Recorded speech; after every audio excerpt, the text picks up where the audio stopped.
जज साहब का भी शुक्रिया अदा करता हूँ, उन्होंने बड़ा रवैया सुना और हमारा जो इशू था वो साथ हुआ। बच्ची ने हमारी फेवर में क्या लगता है?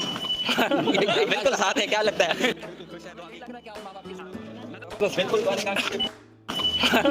बिल्कुल साथ।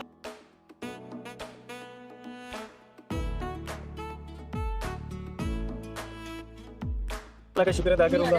उसके बाद मैं मोसेस जज साहब का शुक्र अदा करूँगा जिन्होंने बड़ा बेहतरीन डिसीजन लिया आज।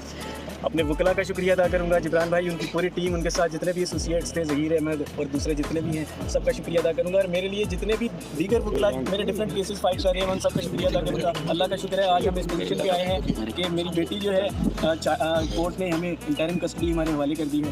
और मैं बहुत शुक्रिया अदा करूँगा आप सब सहाफ़ी भाइयों का, ये मेरी सिस्टर भी खड़ी है, इन सब का मैं शुक्रिया अदा करूँगा कि आप लोगों ने मेरे लिए जो अनथक मेहनत की। यकीन करें इसके बगैर शायद ये पॉसिबल नहीं था। और एट दी एंड वो तमाम लोग जो अपनी दुआओं में हाथ उठा के मेरे लिए दुआएं करते थे, मैं उन सब का, और अभी भी करते हैं, मैं उन सब का शुक्रिया अदा करूँगा।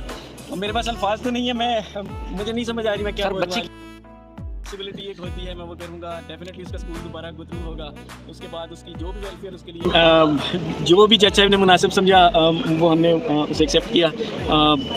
जो भी उन्होंने हमारे ऊपर वक्ती तौर पे जो रिस्ट्रिक्शंस लगाई हम डेफिनेटली, जैसे अगर आपने बाहर जाना है तो आप पहले कोर्ट की परमिशन लेंगे।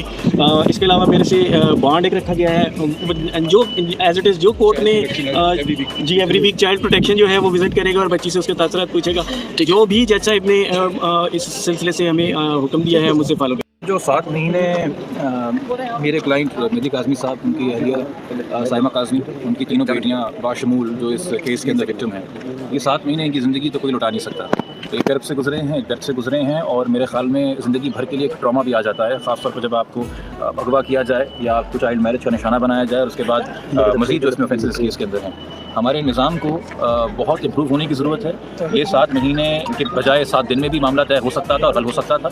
हमने अगर एक चीज़ को क्राइम डिक्लेयर किया है जिसका मतलब है चाइल्ड मैरिज, तो फिर हमें उसके साथ इस तरह की हिकमत अमली भी अपनानी होगी, जुडिशली भी, लेजिस्लेटिवली भी, कि इसकी प्रैक्टिस को डिस्करेज किया जाए। अगर हम इस तरह के मौके पैदा करेंगे कि चाइल्ड मैरिज के बाद जिसने कम उम्र बच्ची से शादी की है वो उस बच्ची के साथ रह सकता है, तो फिर हम कैसे इस क्राइम को कंट्रोल करेंगे? तो ये जो कोहैबिटेशन है इसको डिस्करेज करने की ज़रूरत है। और इस केस के अंदर मेरे ख्याल में पुलिस के जूनियर और सीनियर अफसरों दोनों को बहुत ज़्यादा संजीदगी से ट्रेन करने की ज़रूरत है। इसके अंदर हमारी अदलिया के लोअर रैंकिंग हाई जुडिशरी हो, इनके जजेस को भी अवेयर और बहुत ज़्यादा मेरे ख्याल में सेंसिटाइज करने की ज़रूरत है, और बतौर माशरा हमें भी, बाशमूल मेरे और हमारे वकील भी। अब ये देखिए जब इस तरह की बच्चियाँ अगवा होती हैं और उनको फिर उनके अगवाकारों को गिरफ्तारी से बचाने के लिए अक्सर हरासमेंट पिटीशन भी फाइल होती है। और उसमें क्या होता है कि कोई वकील कह देता है बच्ची को लिख दे के कि वेरीफाइड बाय मी, और 13 साल की बच्ची को 18 का लिख देता है, इसका कुछ शनाख्ती कार्ड नहीं होता। तो मैं तो अपने भी फील्ड की और बात की बात करूँगा, मैं बाकी किसी की क्या बात करूँ। तो इस केस से लेसन लर्न करने चाहिए। ये पहला केस नहीं है जिसमें ऐसा हुआ है। मैं 4 से ज़ायद केस कर चुका हूँ जहाँ कुछ महीने शेल्टर होम में रहने के बाद जब बच्ची उस डर और खौफ से बाहर आती है तो वो सही फैसला करती है कि वालिदैन के पास ही जाना है। और ये रिपीटेडली हमें नज़र आ रहा है कि हमें लेसन्स लर्न करके इंप्रूव करने की ज़रूरत है, ताकि ये इंपॉर्टेंट महीने जो हैं, ये जो दर्द और कर्ब है, इससे वालिदैन ना गुजरें, बच्चे ना गुजरें। अब दुआ ये है कि बच्ची महफूज रहे वालिदैन के साथ, उसकी तालीम दोबारा कंटिन्यू हो, उसको ज़िंदगी में जितनी अपॉर्चुनिटीज़ अवेल करनी है जो तालीम के साथ आती हैं वो मिलें, जो उसकी नशोनुमा ज़हनी है, शख्सियत के तौर पर है, वो उसकी पूरी हो, वालिदैन उसका भरपूर ख्याल रखें। और हम डे 1 से तमाम कोर्ट ऑर्डर से अबाइड करते आए हैं। फिलहाल कोर्ट ने वाज़े किया है कि हर हफ्ते चाइल्ड प्रोटेक्शन ऑफिसर और एक लेडी पुलिस ऑफिसर जो है वो बच्ची के वेलफेयर को कंफर्म करने के लिए एक रिपोर्ट मरतब करेगी और फैमिली कोर्ट में जमा कराएगी। हम उसकी बिल्कुल पासदारी करेंगे। हमसे दरख्वास्त की गई है, बल्कि डायरेक्शंस दी गई हैं कि हम एक बॉन्ड इशू सबमिट करें कोर्ट के अंदर, हम वो भी सबमिट करेंगे।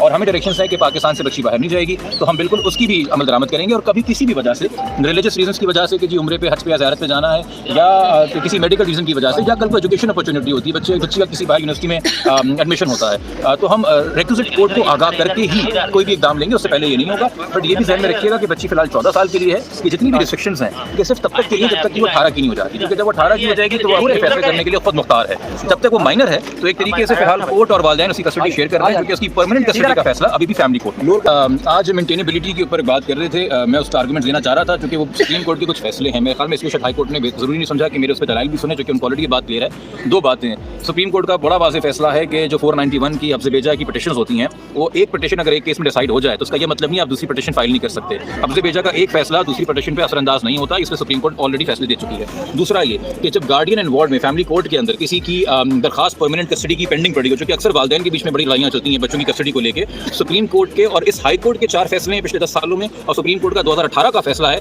कि गार्डियन एंड वार्ड कोर्ट में बेशक एप्लीकेशन आपकी पेंडिंग हो, मगर कोई रिस्ट्रिक्शन नहीं है हाई कोर्ट के ऊपर कि वो एज एन इंटरिम मेजर बच्ची की वेलफेयर को देखते हुए, तालीम के खलल को देखते हुए और बाकी चीज़ों को देखते हुए एक फौरी फैसला करे कि बच्ची की इंटरिम कस्टडी वालिदैन को या वालिदैन में से जो बेहतर है उसको सौंप दी जाए। ये भी established law of the land है।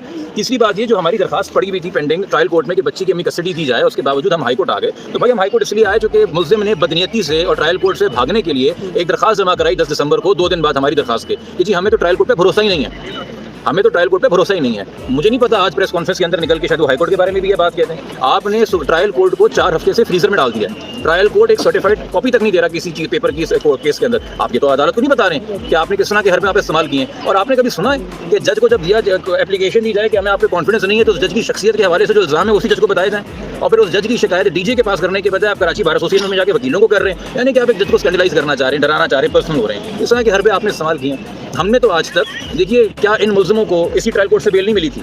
हमने कहा कि हमें इस कोर्ट पे भरोसा नहीं है, कोर्ट डर गया, खौफ में आ गया है। क्या फैमिली कोर्ट ने हमारी इंटरिम कस्टडी की दरखास्त 1.5 महीना लेके भी रिजेक्ट नहीं कर दी? हमने कहा कि हमें कोर्ट पे भरोसा नहीं है। क्या पहले सिंध हाई कोर्ट ने शुरू में बच्ची को आज़ाद नहीं कर दिया था, जहाँ जाना है चली जाए जून में? हमने क्या कहा कि हमें हाई कोर्ट के जज से भरोसा नहीं है? हमने तो कभी ये कलमात अदा नहीं किया।